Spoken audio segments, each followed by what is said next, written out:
This is Humans of the World with Pascal Risk. Inspiring stories of people from all around the globe. Tune in every Wednesday. Hello, Ginette. Hello, and welcome to Humans of the World. Hello, Pascal. Thank you. I'm very happy being with you today. It's so good to see you. I haven't seen you for some time now. Yeah, exactly. I think almost 10 years. Well, we've met, I think, 2-3 years ago, no? Exactly. I don't remember. Can you remember? Yes, I think we've met, but because my trips are always, so hectic. And you're also a hardworking woman, so we find difficulty. Exactly. Hopefully this summer. Yeah, hopefully. I hope to. I'm good. Thank you. What about you? I'm fine. Ginette, I was... Words. Oh, yes. I was thinking the other day while I was preparing for our episode today that I first met you when you were pregnant with your twins. Oh, this was really long time ago. And I can't tell you how many years because they got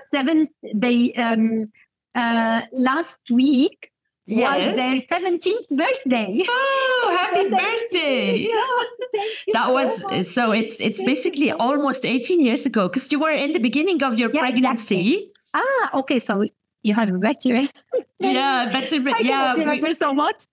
We were teaching. You remember we were teaching in the same institute, and that was also part of your passion at the time. And exactly. Yes. In fact, Pascal, I was teaching because part of my education was a master's degree in hospitality management. So I was doing 2 jobs at the same time. Yes. So I didn't know exactly which direction to take. So I was teaching in hospitality management, but at the same time, I was starting my own business. We will talk about this business later absolutely. on. So it wasn't really starting. It was like renewing a business which was already existing, but I had 2 passions at that time. I didn't know exactly which path to take. And then after you left, I left also. I didn't give courses anymore. And I only kept my business. Yeah, that was, in all cases, that was a great opportunity for us to get to meet together. Exactly. Absolutely. Exactly, it was. We will talk about your business, Ginette, but let me take you back to motherhood. Tell me about the challenges of motherhood. I know that you were pregnant with the twins at the time, but you already had a son. So you're a mom of 3, I suppose, young men today. So tell me, about the challenges of motherhood. Look, motherhood is really, I don't want to repeat all things you already know. It's one of the best things in the world and everything. And I've heard someone who told me once that your sons are the only person that you want to be better than you. And this is 100% true. But it's a big challenge. Having 3 boys and now they became men is very challenging, Pascal. and you have to do with everything. And especially for me, I want to look into all details, and also concerning my kids. At the same time, I have my business. So it wasn't easy all the time. Now they grew up, but even when they grew up, it's also very difficult. So physically, it's not as challenging as when they were kids. Definitely. When they were kids, because you had they're more independent. Physically. Yes, exactly. Yes. But even with this, now they need to decide what to do, for example, for their future and everything. And you cannot just say, I don't want to interfere. You have to, because there are a lot of things they do not have enough experience. Absolutely. They cannot decide, and you have to be here. And at the same time, yes, it's a big responsibility, because you are afraid sometimes to take them somewhere that, for example, in 2, 3, 4 years, they come back and they tell you, it was your decision. I didn't want to do this. And it's a big responsibility, actually. From the perspective of somebody who is not a mother, I really appreciate that. I mean, I know that motherhood is about unconditional love, and generosity. Exactly. I mean, nobody loves you like your family, even if, some people experience really hardships and have very conflictual and difficult family environments. But nevertheless, the love that comes from the closest, from your kin, is really very generous love, But I love the fact that you say that you question yourself if you're doing well with them and you want to be with them, but you always ask yourself, am I doing the right thing? I suppose they keep you on track all the time. They keep you on track. Look, believe me, it's not easy, because especially now, because they grew up, especially the eldest, for example, they also criticize me. Of course, this challenged me to give more. Of course, but yes. We teach them values, we teach them ethics, and then we realize that you cannot make mistakes when the kids are here, because they will tell you, but how you teach us something and you do something else. Or when you want to make a decision, a big decision in my work, for example, or even at home or whatever, you see that the kids now, because they are men, they will contribute in this decision. And it's challenging. Every day it's challenging. You have to prove yourself. It's not only when we're kids, we're proving ourselves with our parents. Now it's with our kids. We have to show them that this is, I am doing it the correct way. Yes. All the time. It's part of the evolution, to be independent, but while growing up at the image of your own parents. What was challenging about being a mom of boys? Like 3 boys, now 3 young men. Because I do not have girls, I cannot compare. But when I look at other families having girls, apparently it's a lot easier when you have a girl than when you have men. Believe me, Pascal, the truth is they are fighting the whole day. Discussing and bickering all day, yes. Yeah, interesting. And I met your boys. They're very smart young men. So I suppose that's challenging by itself.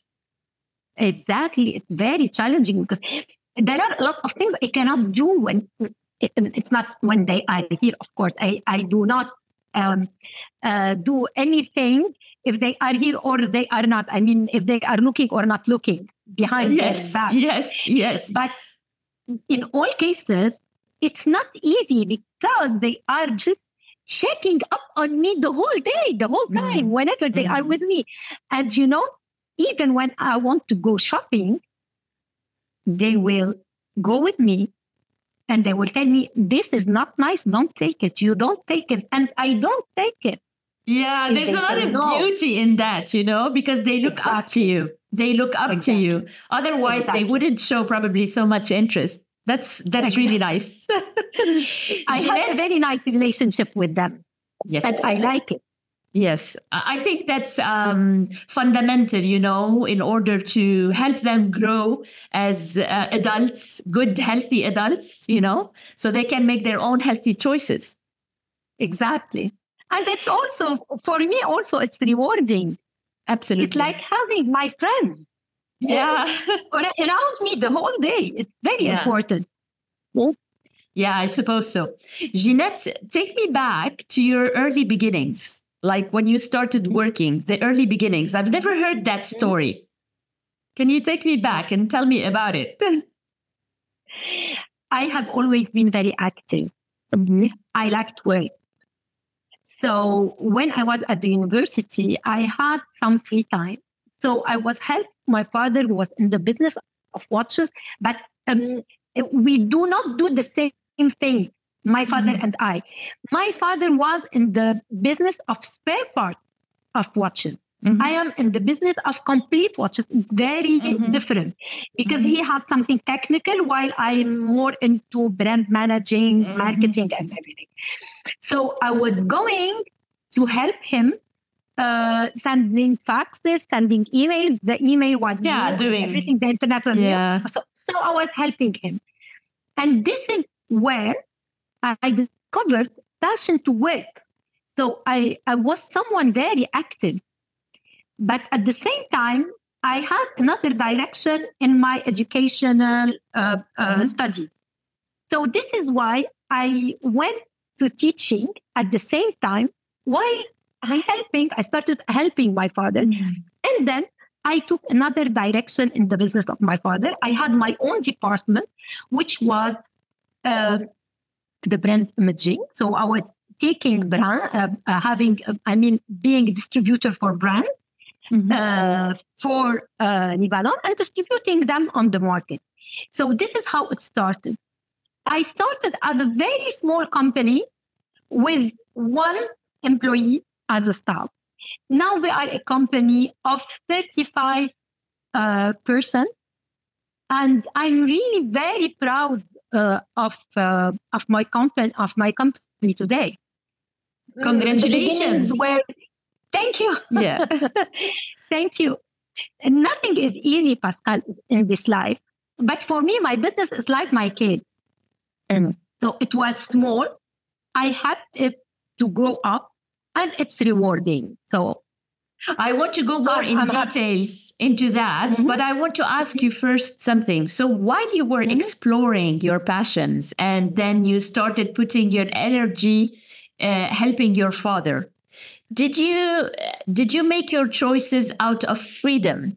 Because usually when our parents build a business, it comes for granted that one of the kids maybe pick up that business.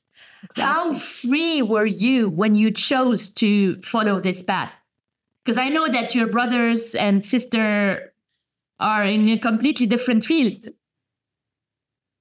Usually what is known is that when you have, actually, my siblings, we are 2 boys, 2 girls. Yes. The logical would say the business goes for the boys. Yes. This is, usually it's done like this in all the families, especially in Lebanon. Now, the boys, the eldest was not interested. And I started only to help my father. I wasn't doing this to take the business. Yes. Actually, I cannot say I took the business. Yes. This is why I tried to explain that I opened like a department. Of course, I was supported by my father financially and in all other means. I was supported by him, but I wasn't taking his business. Actually, his business is still here. He is still taking care of his business. But for me, I opened another department in this business. He was very supportive. I had full freedom, but let me tell you something. I really like something in my father. Actually, I can say today that he is my mentor. And he pushed me somewhere to do this even though it was my freedom of choice, I chose this. But he maybe made it clear to me that I would succeed in this. So he helped not you to push me. Yes. He helped you see your potential. Exactly. After being aware of the business itself, the nature of the business. Exactly. Exactly. And today I realize, when I go back in time, I realize how much I was, how much I remember some things that were happening with my father when he was coming back home and complaining, for example, about flyers, complaining about exchange rate, because even in the 1980s, we have this difference in exchange rate. Yes, we had an inflation. Yes. Yeah. Exactly. And I can remember the words of my father, and I realized that today I use the same words. Yeah. It's like I was copying some part of the life of my father. Yes. I'm copying it myself. And I realized how much I am attached to this man. Yeah, he was a living, and he is still a living model for you. So you look up to him. I know you, Ginette. I've known you now for almost 18 years, and I know how hardworking you are. So I really want to break with you this myth of saying born with a golden spoon, because what a parent with a solid business can offer is the awareness, but it's all on you, your capacities, your skills, your development, your work. So how can you explain to me? Can you help me? Can you explain to me how important the role of the person is born into a wealthy family? It's very different.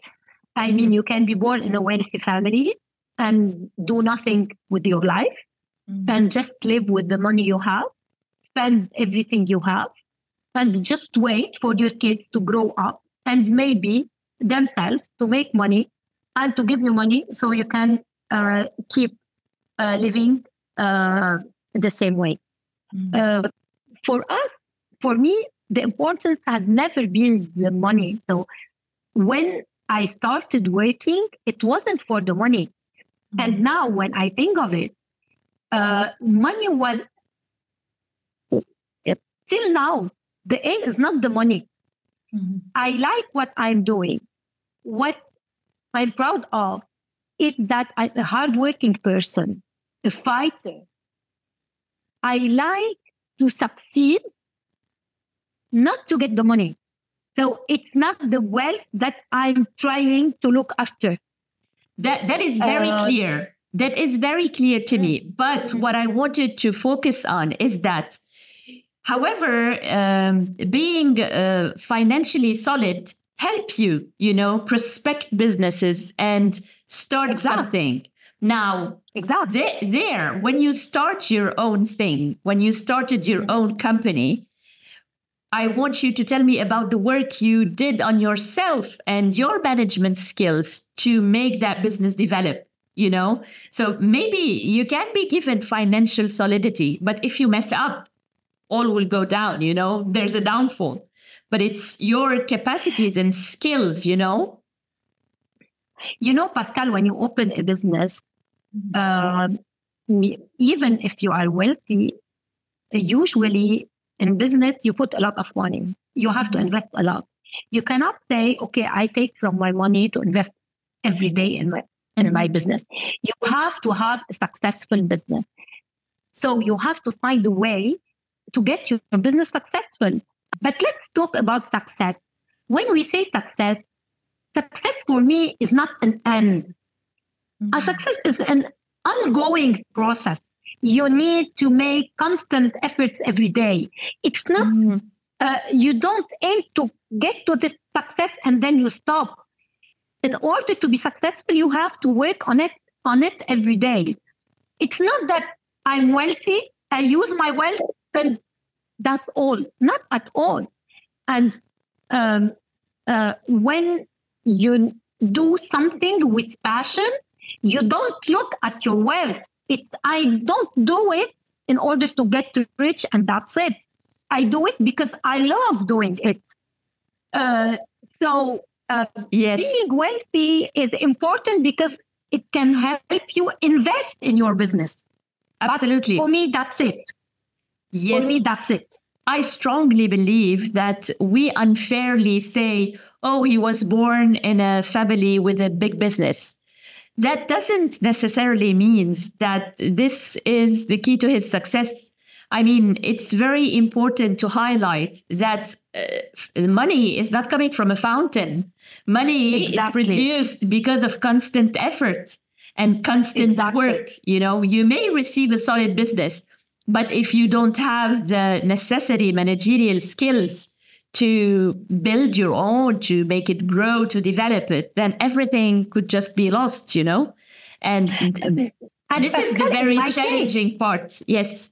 Exactly. And in my case, I didn't have a solid part of the business that made me successful. I made it. This is why I told you that my business was like my kids. It was like a very, very small business, and I helped it grow. And this is why I'm really happy today. I cannot say I'm successful. I'm not just comparing with others. I just say that I started a small business, which was really small, and now is a bigger business. Of course, other people are coming from solid businesses. Some of these people can do something better, even better, and grow their business, and some others no.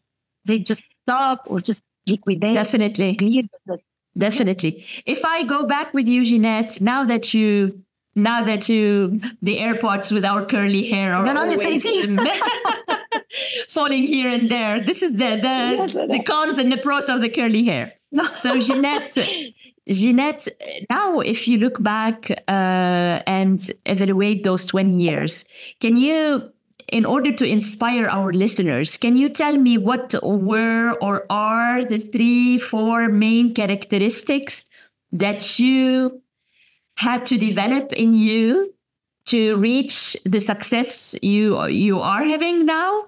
Because I call it a success. I mean, from 1 employee to 35, that's a significant development of business, you know?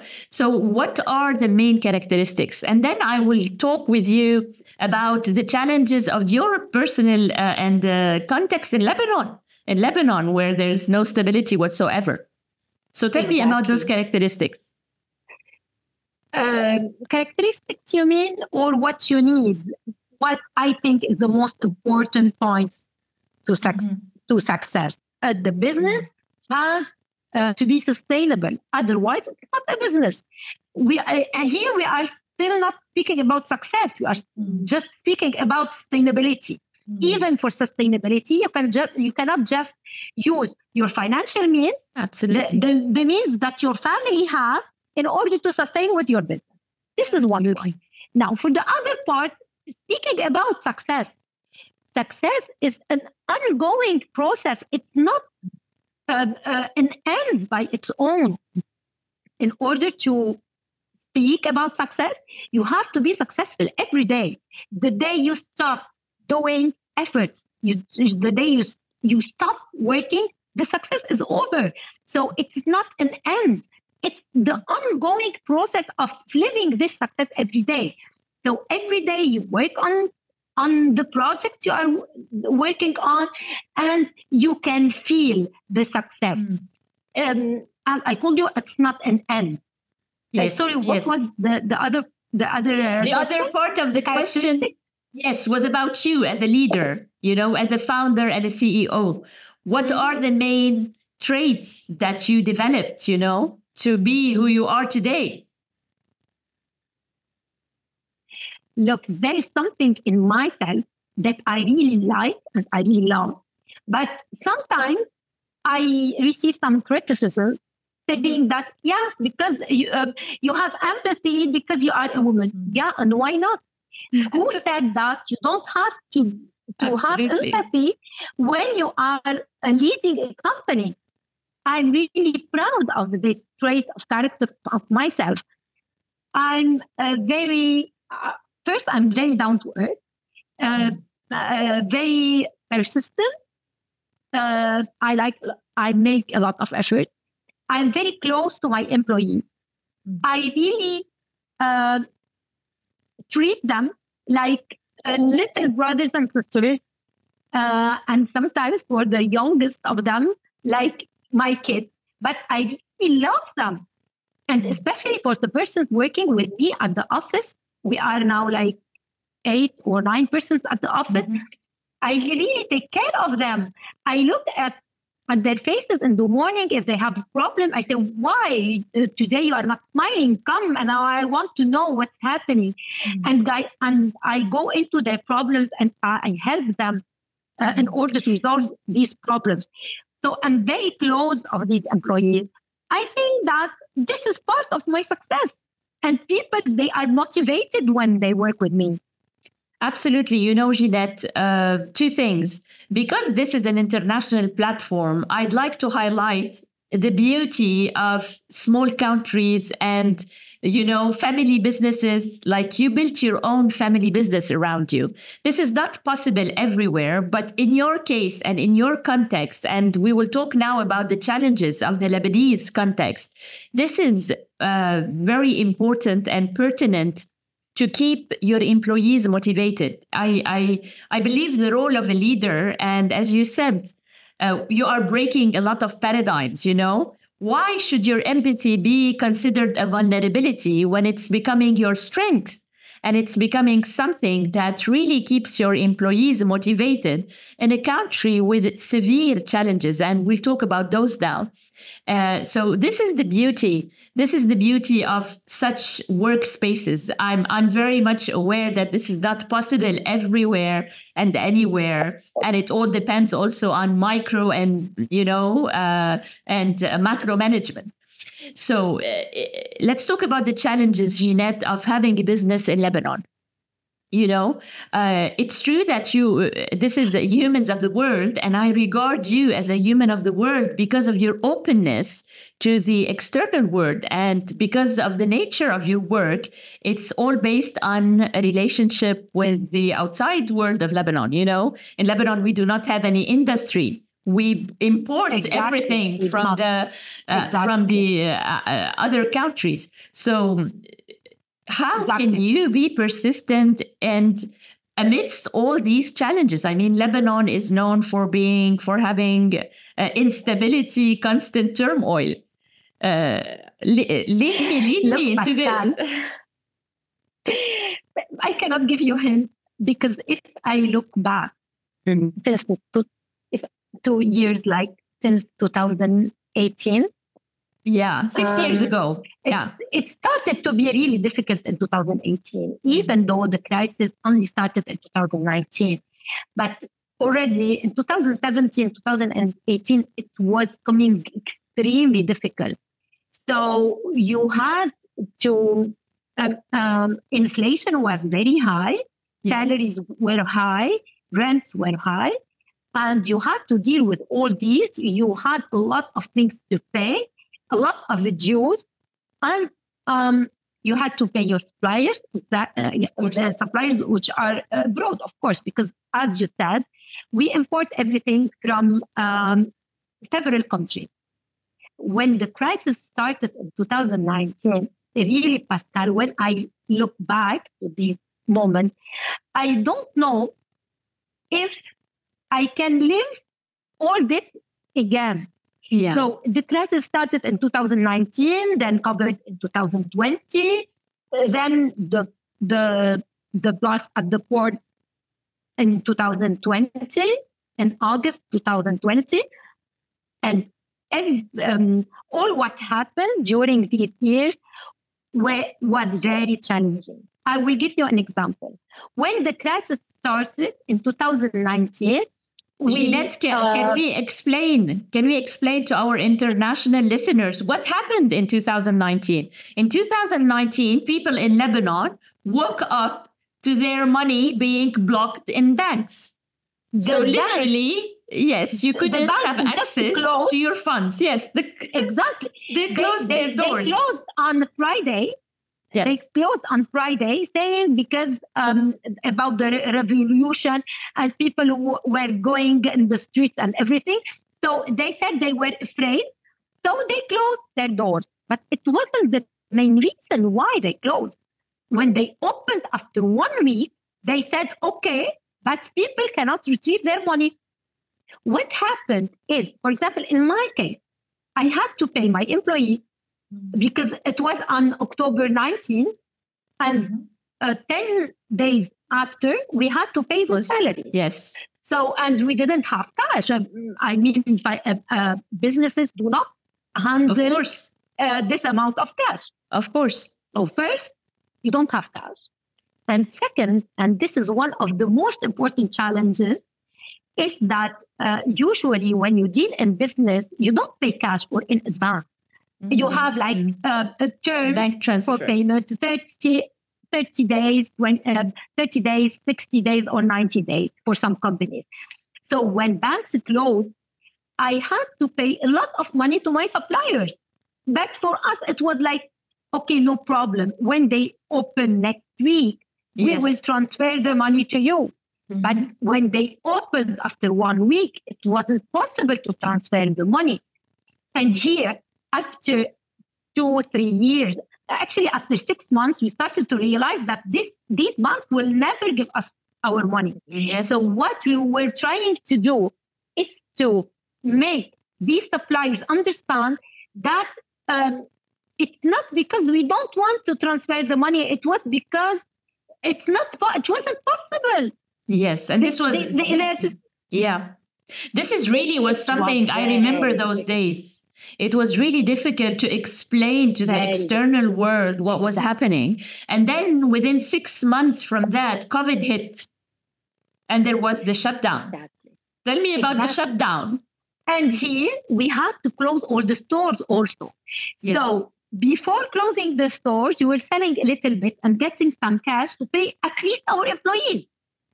Because these employees had to live. Okay, we tried to explain to the suppliers abroad, but now we cannot transfer money, but you just have to wait. We built our reputation since I started working. So you know us. It's not that I do not want to pay. I will There's pay credibility. You, but please give us some time. Yes. Exactly. Yes. But for the employees, at least these poor employees, I would say, because here the inflation also started. So we were keeping on paying in Lebanese pound when the dollar rate was like doubling. Going. So it was also difficult for the employees, but as business owners, we couldn't do anything else but that. Yes, of course. If you want to go really deep into details, as a business owner, I really faced a lot of challenges, but I had to make decisions. I had to pay my employees. I had to get cash. How do we get cash? So I was thinking about the valuable things I could sell in order to get cash to pay my watch. To provide them. I mean, yes, personal belongings, valuable my belongings. Jewelry. Whatever, because these are my employees. I cannot give my employees without their salary, you see. And then we have to close for COVID, and it was also difficult.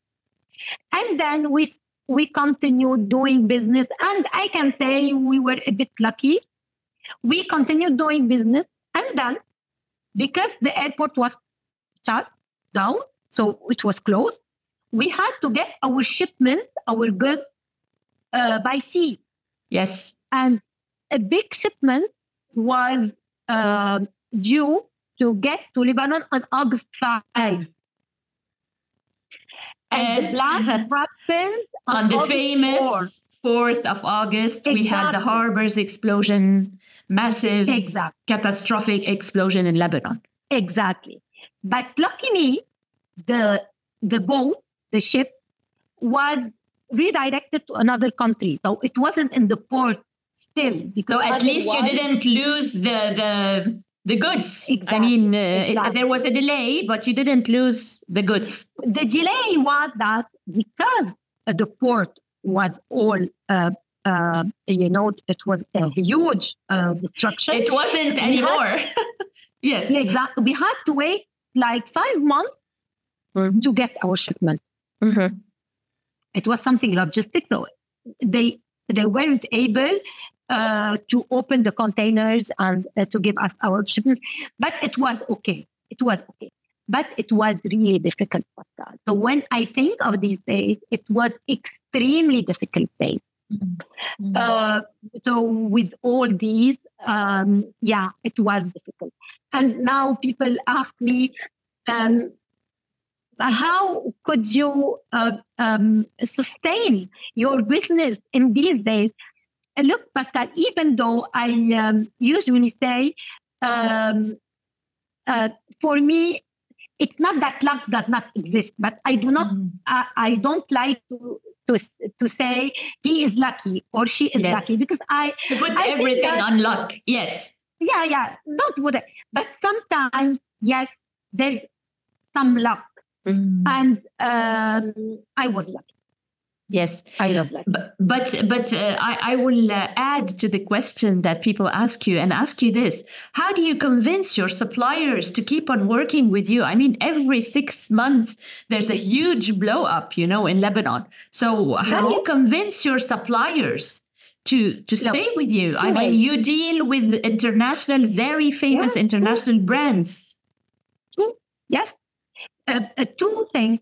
First of all, when all this happened, I talked to all the suppliers and told them, look, I've built my reputation over 20 years. I'm not looking now to throw orders. So you will get your money. And everyone got their money. So all the suppliers got their money. Yes, I paid everything. So this was really crucial. This was the first part. Second part, I tell the suppliers now, I do not want you to give me payment terms. I would like to pay cash in advance.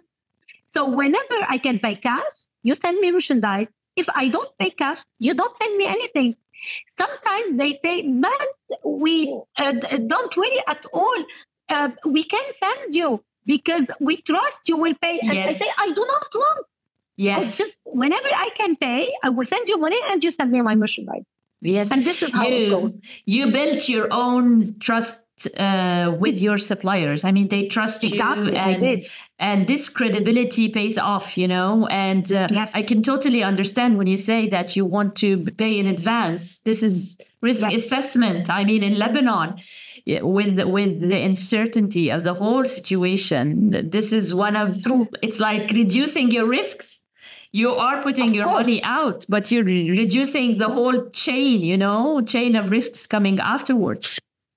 Exactly. Ginette, you are a leading woman in a patriarchal society. And as you mentioned in the beginning of the episode, in the Middle Eastern countries, not only Middle Eastern, but I would say probably it's more known that the boys pick up the business, and it's more patriarchal. But you are a leading woman, and you have been empowered definitely by your father, as you said, who pushed you and saw your potential.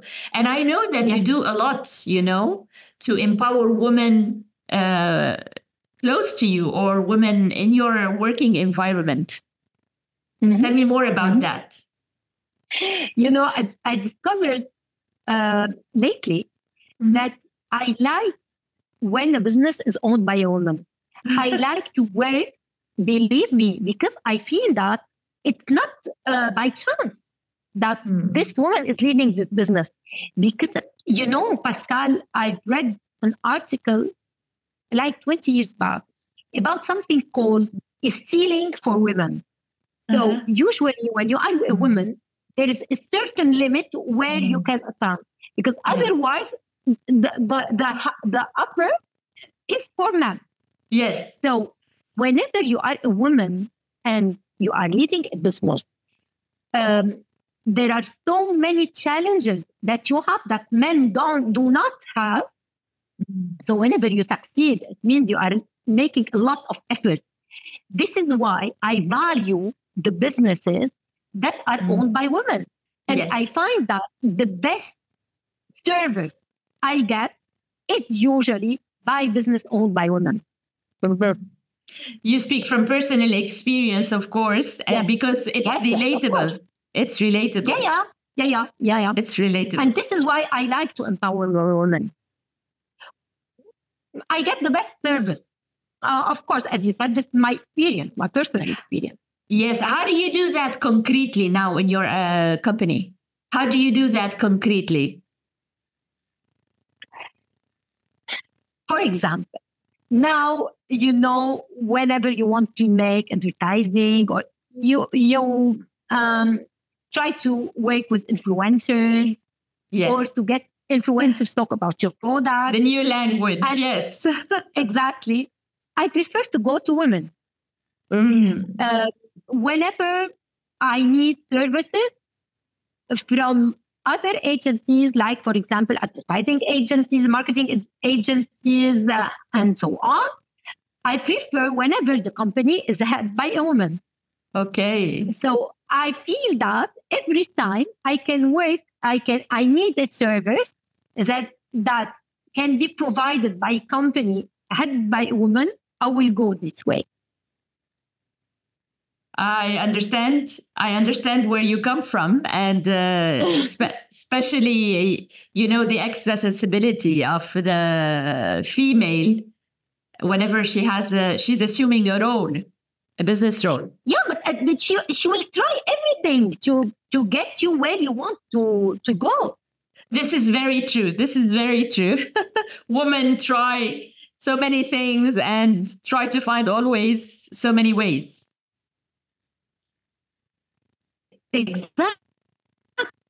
Exactly. And this is how I do business.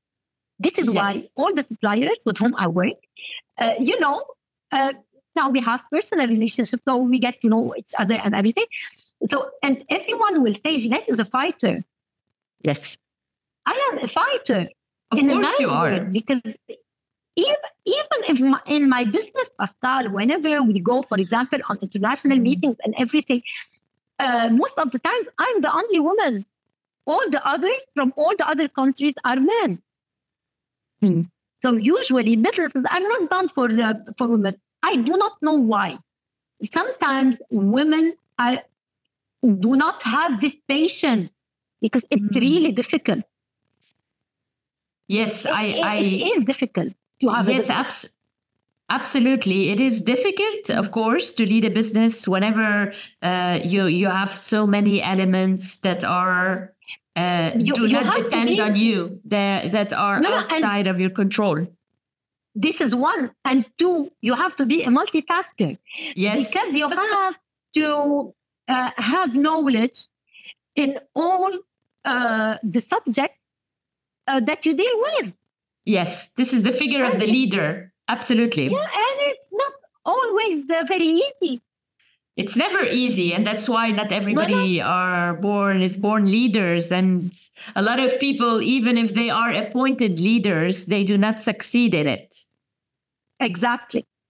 Ginette, that was beautiful. I want to thank you so much for sharing your experience with us. I can say, as a Lebanese woman originally, I'm very proud of another Lebanese woman, of your work ethics, your work environment, the development you brought into your life, your company, the business itself. I like your watches.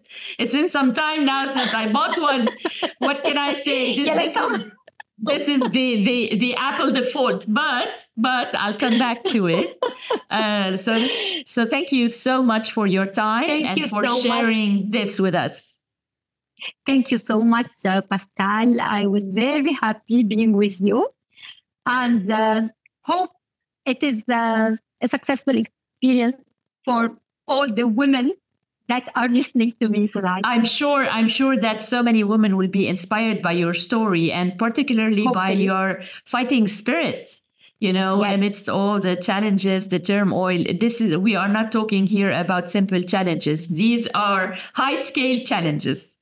Thank you again, Ginette, and please say hi to everyone. Thank you, Pascal. Bye-bye. Bye-bye.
That was Humans of the World with Pascal Risk.